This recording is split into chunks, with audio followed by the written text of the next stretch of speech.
finalizando ao Anderson a pergunta que vai para o Roldan. Roldan, é o seguinte, uma das bases do Evangelho, apesar de teologicamente não ser concordado por todo mundo na história, mas uma das bases do Evangelho é a doutrina da substituição penal, né? Segundo a doutrina da substituição penal, dada a depravação total, o homem não pode salvar-se por si mesmo. Então, Jesus Cristo, como viveu perfeitamente na terra, os méritos dele substituem os nossos méritos e a culpa, os nossos deméritos, passam para Cristo. Uma vez que Cristo nos substituiu penalmente, pagou a nossa culpa, pagou a nossa dívida no sentido metafórico, a possibilidade da perda de salvação implica que essa dívida pode ser despaga, digamos assim?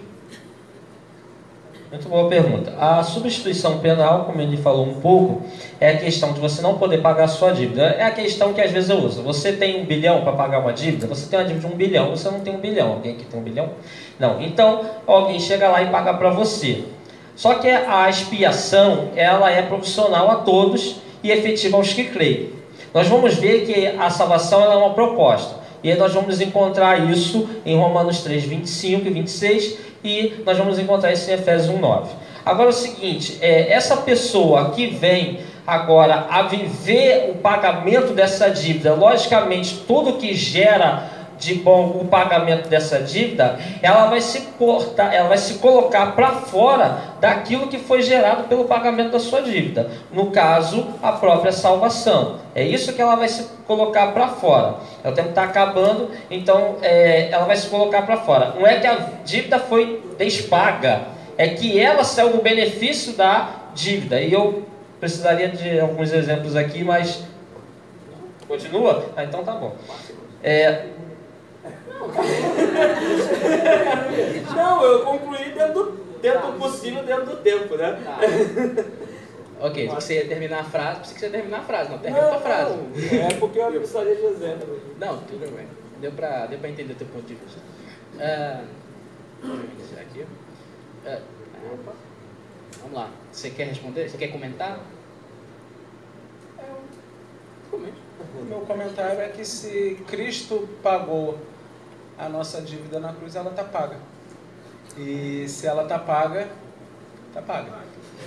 Agora, é interessante, eu quero só fazer menção ao texto de Colossenses 2, já que fala desse pagamento e da apropriação desse benefício.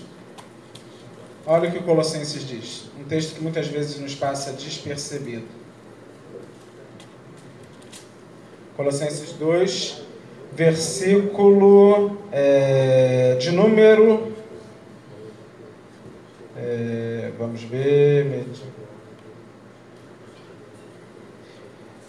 Versículo número 12 em diante, Colossenses 2, 12 em diante. Tendo sido sepultados juntamente com ele no batismo, no qual igualmente fostes ressuscitados mediante a fé no poder de Deus, que o ressuscitou dentre os mortos, e a vós outros que estáveis mortos pelas vossas transgressões e pela incircuncisão da vossa carne, vos deu vida juntamente com ele, perdoando todos os nossos pecados.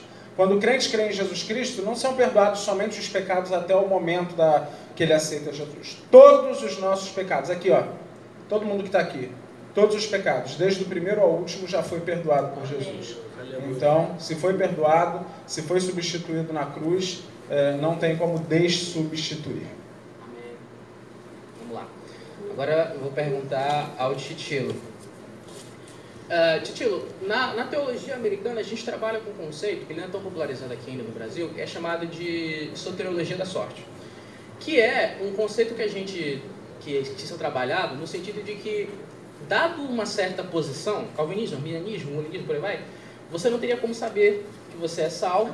Geralmente essa é uma objeção postada por teístas abertos, e que se você não tem como saber que você é salvo, muito provavelmente aquela tua doutrina não é o suficiente para te dar uma garantia de cristianismo. O senhor, pelo que eu entendi, tanto no seu livro quanto no discurso aqui, inclusive você até mencionou isso, é que o cristão ele poderia até perder a salvação, mas ele jamais vai perder isso.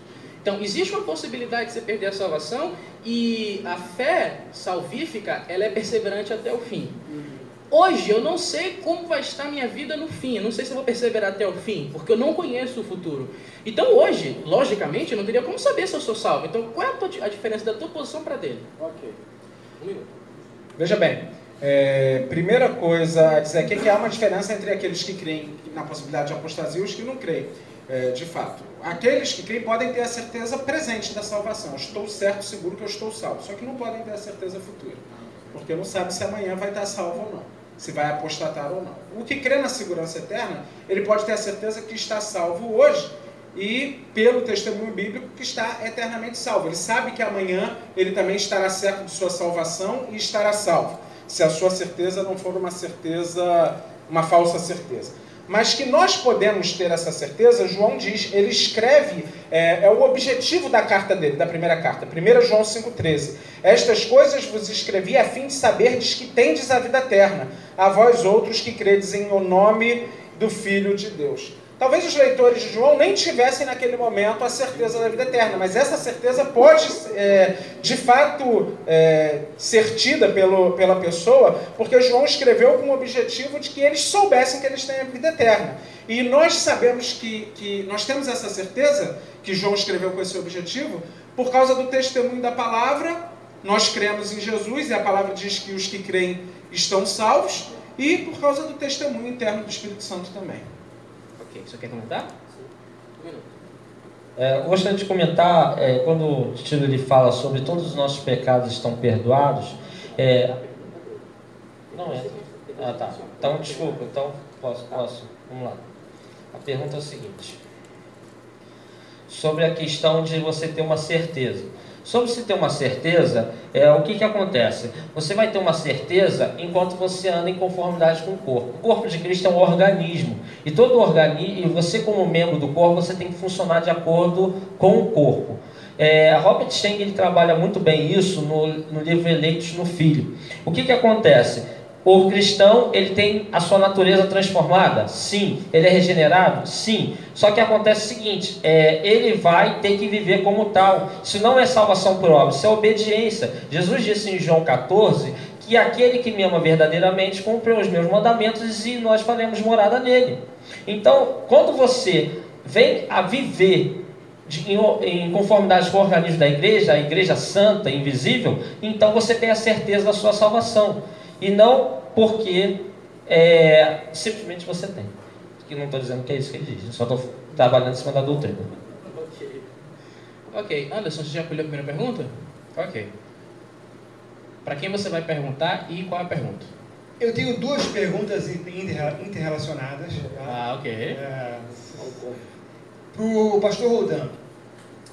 A primeira é o seguinte. Se eu entendi corretamente, o pastor colocou que a apostasia não se caracteriza necessariamente por uma condição moral, mas sim pela negação de uma doutrina essencial do Evangelho. Então eu pergunto, manter-me ortodoxo é suficiente para eu manter a minha salvação independente da minha condição moral? E segundo, quais elementos têm que estar presentes para se configurar de fato uma apostasia? Por que eu pergunto isso? Bom, dando um exemplo, vamos supor que aqui nesse debate tenha havido um pastor ariano, que adira a heresia ariana, e eu, por ignorância, seja convencido, né, do arianismo e saia daqui crente que Jesus não é Deus consubstancial com o Pai, é um Deus criado inferior. Eu sou um herege nesse momento, eu acredito numa heresia nesse momento, eu estou negando uma doutrina essencial do Evangelho. Eu saio daqui, sou atropelado e morro, eu perdi minha salvação? Vamos lá. A questão da santificação, a conduta, ela conta. A questão é que a questão da conduta você pode ser restaurado. John Owen, no seu livro Apostasia do Evangelho, página 136, o segundo livro, ele fala sobre aquele que vive fora de uma vida de santificação, mesmo já tendo crido, e ele pode se perder sua salvação, vamos assim usar a palavra popular. Por quê? Ele viveu fora da santificação e morreu assim, ele morre como apóstata. Ele ainda está vivo, ele pode ser restaurado. É a diferença. A apostasia é uma negação dos pontos que eu falei anteriormente. Por exemplo, se você vem ao arianismo, se você nega que Jesus ele era Deus como Pai e não diferente, você nega que ele é Deus como Pai, você está implicando na questão salvífica inteira. Por quê? Você vai implicar em dois deuses, você vai implicar que não foi realmente Deus que encarnou, mas um Deus menor. Isso vai desmoronar, resumindo, todo o sistema soteriológico bíblico, né? A gente tem que ser um pouco mais resumido, entendeu? Por causa do tempo, já vai dar 9 horas e tem outras pessoas que vão querer comentar, mas você pode continuar a conversa com ele, né, futuramente em particular. Você quer comentar? O que eu não entendi quando você falou que a questão moral conta, né? Eu acho que... Sem arrependimento. Se ele não se arrepender. Tá. Porque, na minha posição, eu entendo que o crente verdadeiro, ele pode, ocasionalmente, ter lapsos morais, mas ele vai permanecer na fé. E não quer dizer que ele, por algum momento, não possa questionar uma doutrina fundamental. Ele não vai permanecer naquele erro doutrinário. O Espírito há de levá-lo ao entendimento correto. Próxima pergunta? De quem é? Para o pastor Rodan, aqui a minha questão é o seguinte: apostasia ser irreversível. Minha pergunta é se alguém não pode abandonar a fé agora, mas depois voltar a crer. Então você está equiparando a blasfêmia no Espírito Santo, que é um pecado sem perdão. Então a apostasia também seria algo sem perdão, não é reversível, né? O que acontece? Se a gente olhar Hebreus 6, de 6 ao 4, eu fiz uma análise aqui exegética que não dá tempo de explicar tudo. Mas o que acontece? É aquela pessoa que viveu, que experimentou as bênçãos futuras, as promessas das bênçãos futuras, experimentou o dom de Espírito, que é a salvação, e um dia ele falou, isso aqui é mentira. Ele viveu tudo e falou que era mentira. Aí eu comparo, não exatamente, mas similar à questão de Lúcifer, né, Satanás, enfim, chama como quiser, com os anjos caídos. Ele conheceu Deus, viu toda a glória de Deus e no momento ele se revolta contra. Claro que de uma forma diferente, mas é porque, então, a graça já foi derramada.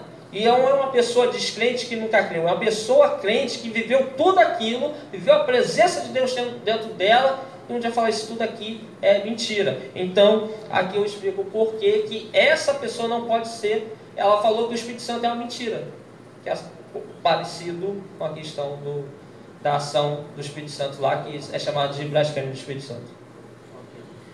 Na próxima, eu gostaria de saber se alguém tem uma pergunta para o Titilo, porque o Rodan já respondeu 2 vezes, tá? Mas você quer comentar, né? 1 minuto.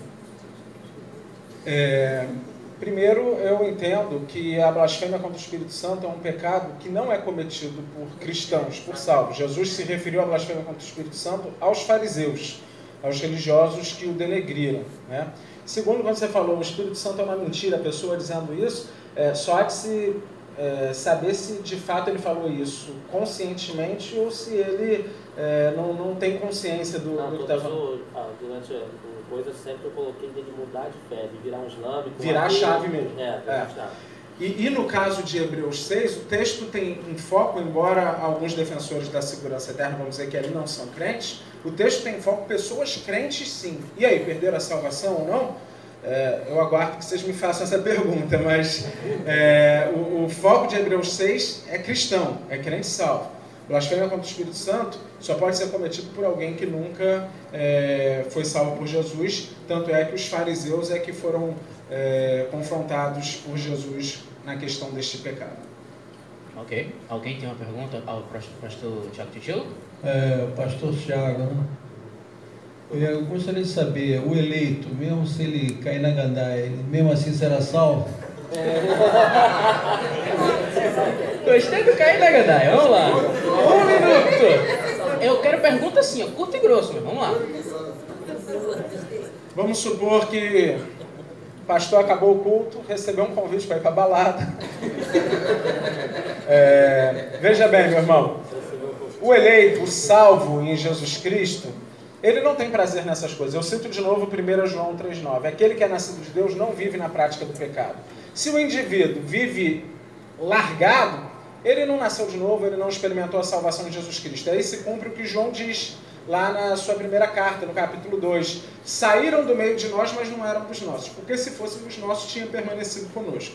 Uma pessoa que vive fora dos padrões, abaixo dos padrões de santidade que a Bíblia requer, nós devemos questionar se essa pessoa experimentou verdadeiramente a salvação ou não. Eu entendo que se a pessoa experimentou a salvação, o prazer dela está em Deus e na lei do Senhor. Você quer comentar? Sim. Só esclarecer, você que não disse isso, quando eu falei que é semelhante ao blasfêmia com o Espírito Santo, não é que eu estava dizendo que era. Então, olha só, a questão de pecado momentâneo e uma prática são coisas diferentes.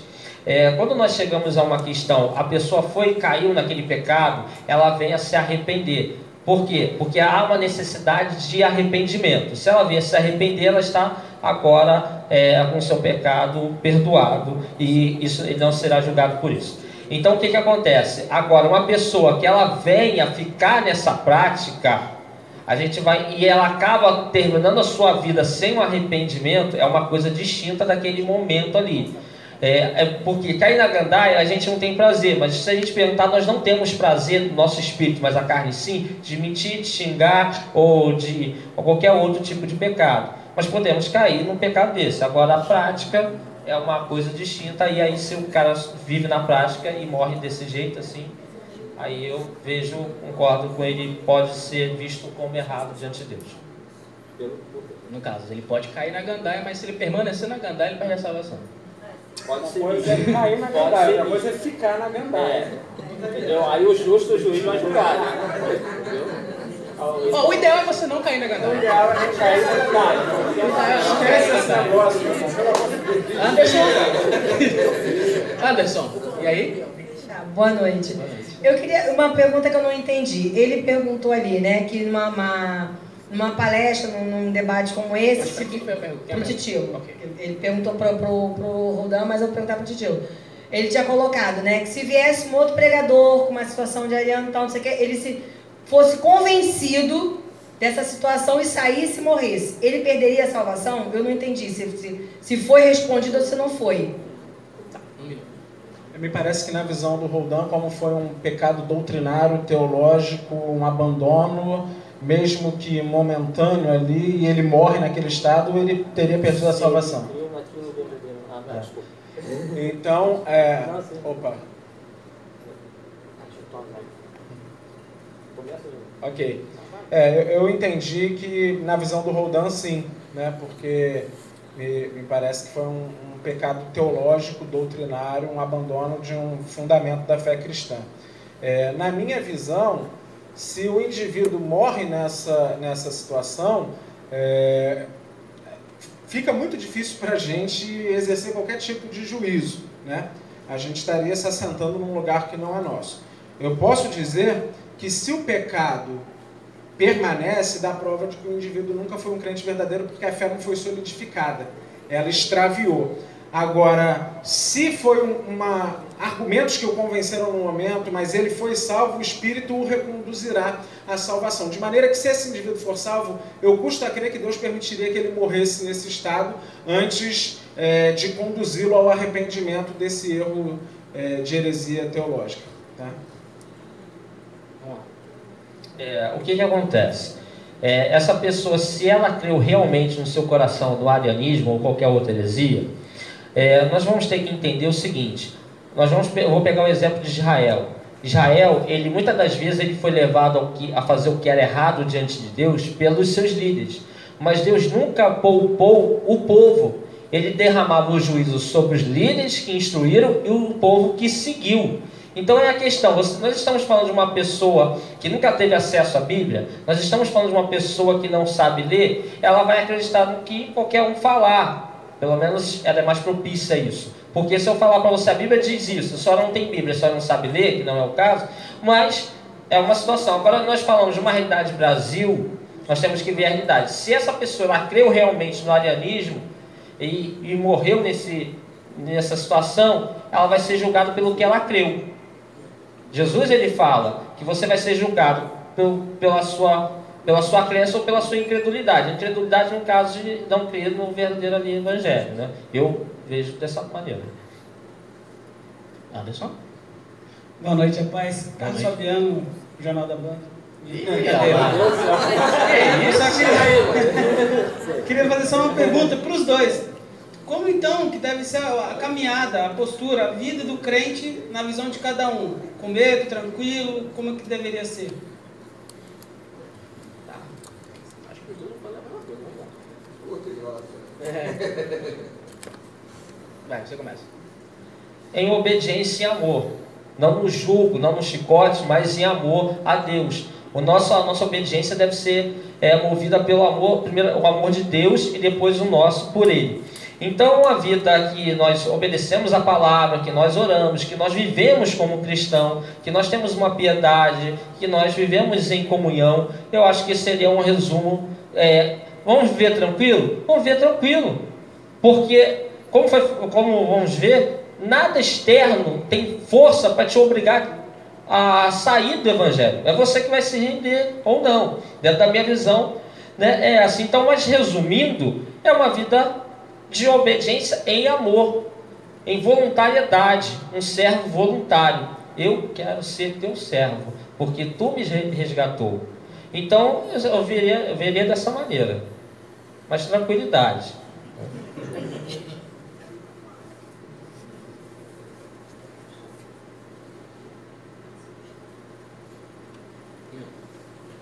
Me permita, Carlos, ler um trecho do meu livro que fala sobre isso, né?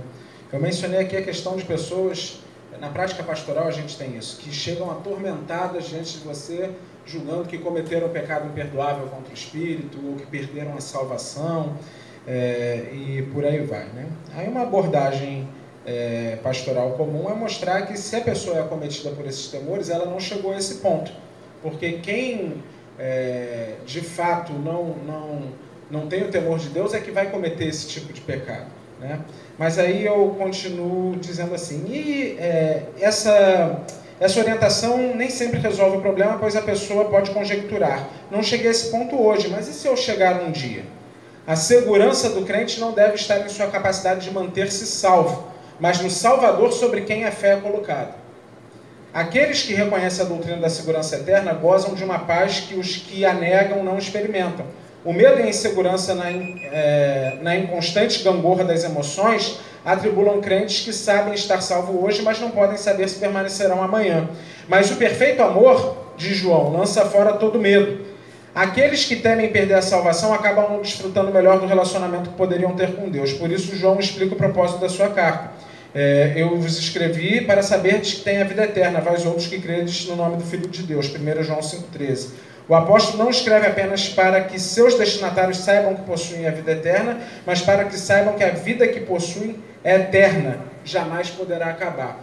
Eu acho difícil uma pessoa, por mais que viva em santidade, não viver com a interrogação na cabeça de hoje eu vivo em santidade, mas será que eu viverei sempre em santidade?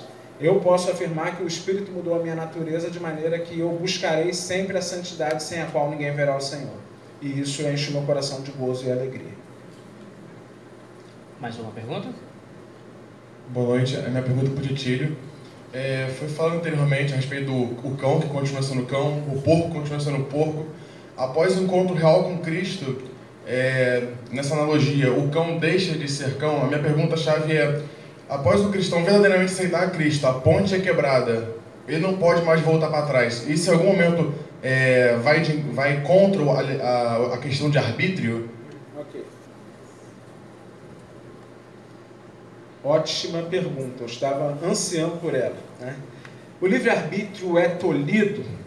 O apóstolo Paulo diz em 2 Coríntios 5,17 que se alguém está em Cristo é uma nova criatura. Então ele deixa realmente a entender que a natureza da pessoa é absolutamente transformada, é uma natureza nova, renovada.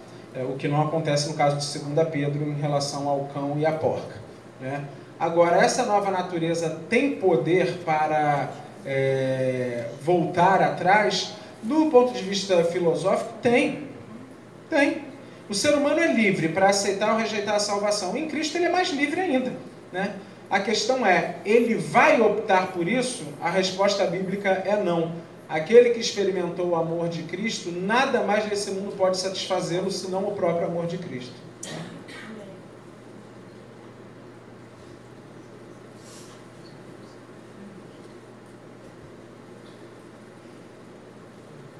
perguntar, você quer responder. Vocês querem responder. Titino tem ótimos livros, eu tenho alguns, compro os deles juntos com o meu. Mas o que acontece? Aí tem um livro que eu não li todo, mas folhei algumas partes, que é a eleição condicional, que fala sobre a condição da fé, onde você acaba sendo liberto para poder responder. Agora, eu acho estranho uma posição que você parece que você perde essa liberdade pós-crime.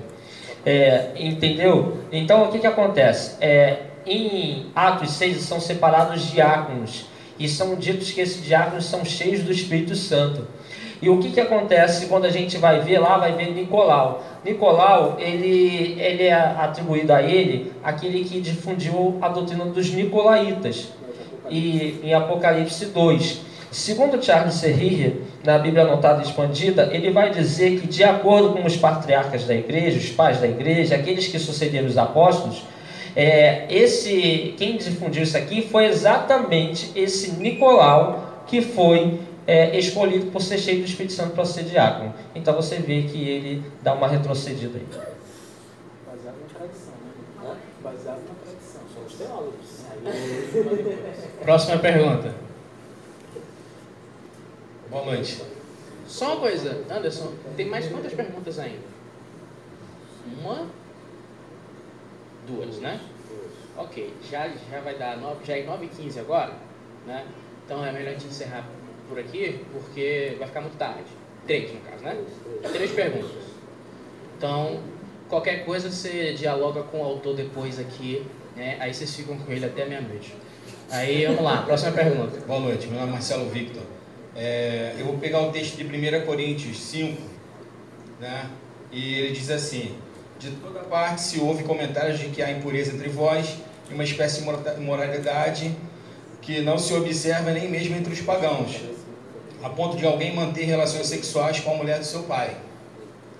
E aí no versículo 5, no versículo 4 ele vai dizer assim: ora, quando vos reunirdes em nome do Senhor Jesus, e eu estando convosco em espírito, Paulo falando, diante da presença do poder do nosso Senhor Jesus, entreguem esses homens a Satanás, para que a carne dessas pessoas sejam destruídas, mas o espírito seja salvo no dia do Senhor.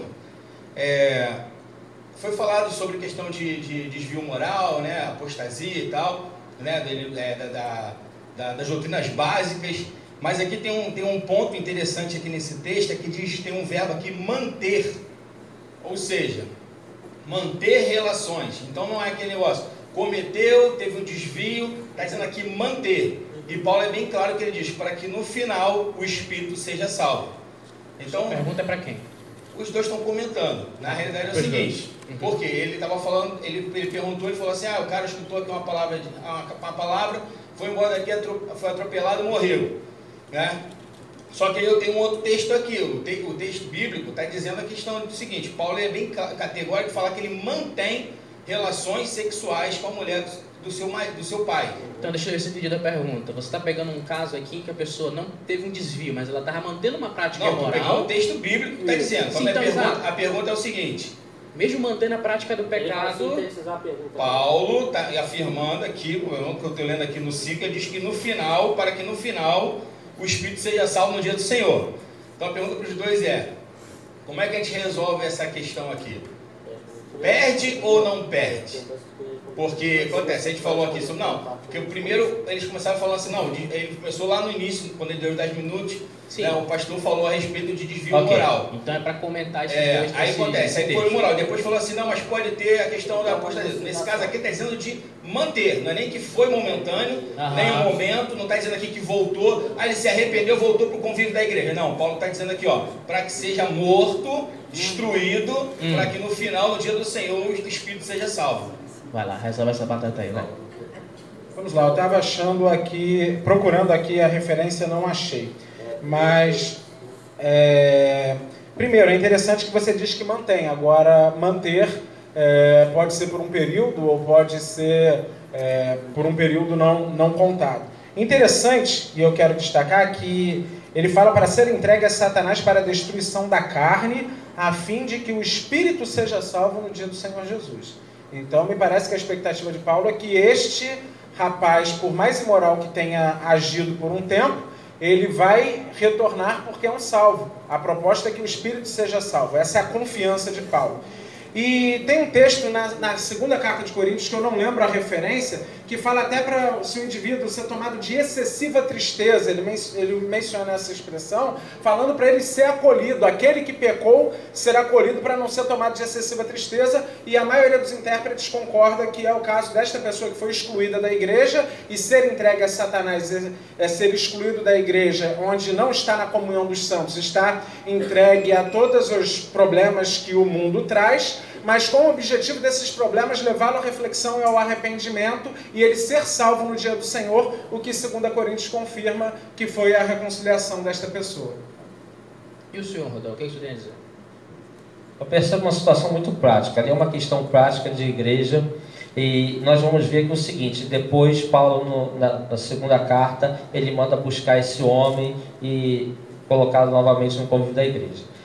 Entregá-lo a Satanás, por alguns é visto que pode ser muito bem que, como essa pessoa foi deixada, vamos dizer assim, de lado, ela é uma pessoa que ela estava nessa prática e ela não quis se arrepender. Isso chegou ao conhecimento da igreja. Ela foi, então, pelo que Paulo fala em outros lugares, ela foi repreendida pelos presbíteros, foi repreendida diante da igreja. Ele não quis. Então ele fala o seguinte: você quer ficar assim? Então deixa o sujeito lá. E ele vai padecer por algumas situações, e para ver que se dentro dessas situações ele perceba que é muito melhor andar com Deus do que sem Deus, e que aí ele possa vir a ser salvo. Não estou negando a visão de Paulo, como o Titilo falou muito bem, que esse sujeito, ele pode sim ser restaurado, ele pode vir se arrepender, tanto que aqui na segunda carta, Paulo deve ter visto alguma coisa e fala: vamos atrás do fulano.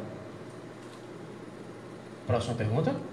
Boa noite, meu nome é Fábio. A minha pergunta é para o pastor Tiago, né? Sobre, se eu entendi a respeito daquele texto de Hebreus 6, você disse que queria falar sobre a questão do cair, se seria perda de salvação ou não. Para ele comentar a passagem de Hebreus 6, né? Outra batata para você resolver.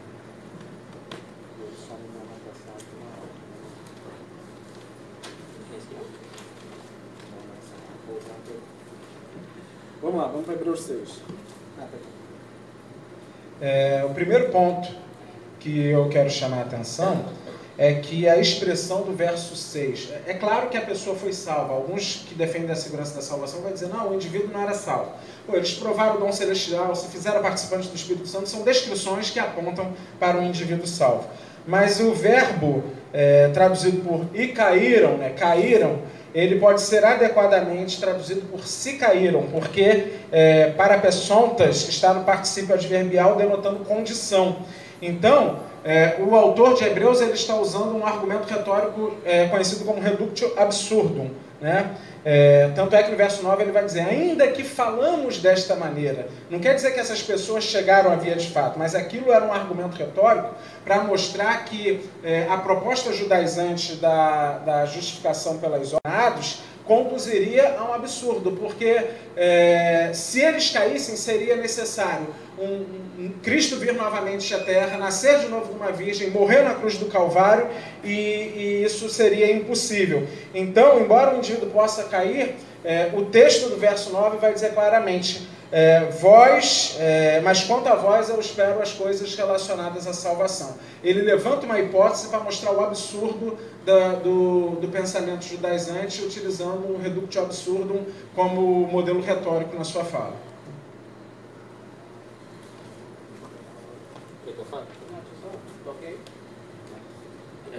Eu concordo com o Titilo quando falo tendo decaído o parapesontas.